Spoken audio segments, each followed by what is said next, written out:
ವೀಕ್ಷಕರೇ ನಮಸ್ಕಾರ.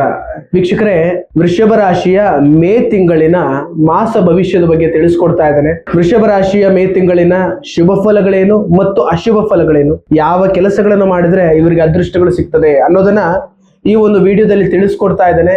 ನಿಮ್ಮದು ಯಾವುದು ರಾಶಿ ಅಂತ ಹೇಳಿ ಕಮೆಂಟ್ ಮೂಲಕ ಕೂಡ ತಿಳಿಸಿ. ವೀಕ್ಷಕರೇ, ವೃಷಭ ರಾಶಿಯವರಿಗೆ ಮೇ ತಿಂಗಳಿನಲ್ಲಿ ಉದ್ಯೋಗದಲ್ಲಿ ಬಡ್ತಿ ಅನ್ನುವಂಥದ್ದಾಗಿರ್ಬೋದು, ಅಥವಾ ನಿರುದ್ಯೋಗಿಗಳಿಗೆ ಉದ್ಯೋಗದ ಅವಕಾಶಗಳು ಸಿಗುವಂಥದ್ದಾಗಿರ್ಬೋದು, ಅಕಸ್ಮಾತ್ ಅವರಿಗೆ ಅವರು ಮದುವೆ ಆಗದೇ ಇದ್ದಲ್ಲಿ ಕಂಕಣ ಭಾಗ್ಯಗಳು ಕೂಡ ಕೂಡಿ ಬರ್ತದೆ, ಮತ್ತು ಹಿಂದೆ ಮಾಡಿರುವಂತಹ ಹೂಡಿಕೆಗಳಲ್ಲಿ ಲಾಭಗಳು ಪಡೆಯುವಂಥ ದಿನಗಳು ಇನ್ನು ಮುಂದೆಯಿಂದ ಬರ್ತದೆ.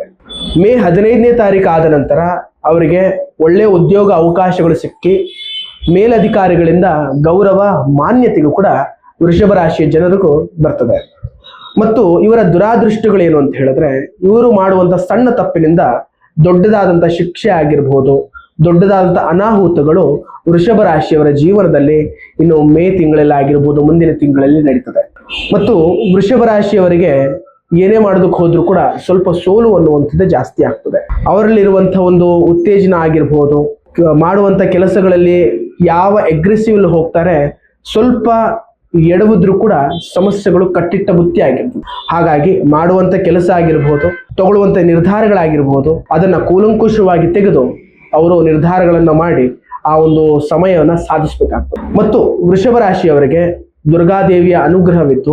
ದುರ್ಗಾದೇವಿಯ ಕೃಪೆ ಇವರಿಗೆ ಸಂಪೂರ್ಣವಾಗಿ ಸಿಗಬೇಕು ಅಂತ ಹೇಳಿದ್ರೆ ಮಂಗಳವಾರ ಮತ್ತು ಶುಕ್ರವಾರ ದುರ್ಗಾದೇವಿಯ ದೇವಸ್ಥಾನಕ್ಕೆ ಹೋಗಿ ಯಾವುದಾದ್ರೂ ಒಂದು ಅರ್ಚನೆ ಆಗಿರ್ಬೋದು, ಪೂಜೆಗಳನ್ನ ಮಾಡಿಸ್ಕೊಂಡು ಬರೋದ್ರಿಂದ ಖಂಡಿತವಾಗ್ಲೂ ಮೇ ತಿಂಗಳಿನಿಂದ ವೃಷಭ ರಾಶಿಯವರ ಜೀವನದಲ್ಲಿ ಇದುವರೆಗೂ ಮಾಡೋದಕ್ಕಾಗದೇ ಇರುವಂಥ ಕೆಲಸಗಳಾಗಿರ್ಬೋದು, ಪೆಂಡಿಂಗ್ ಇರುವಂಥ ಕೆಲಸಗಳಾಗಿರ್ಬೋದು, ಎಲ್ಲವೂ ಕೂಡ ನೆರವೇರುತ್ತೆ ಮತ್ತು ಅಭಿವೃದ್ಧಿ, ಏಳಿಗೆ, ಇಂಪ್ರೂವ್ಮೆಂಟ್ ಅನ್ನೋದು ಕಾಣ್ತದೆ.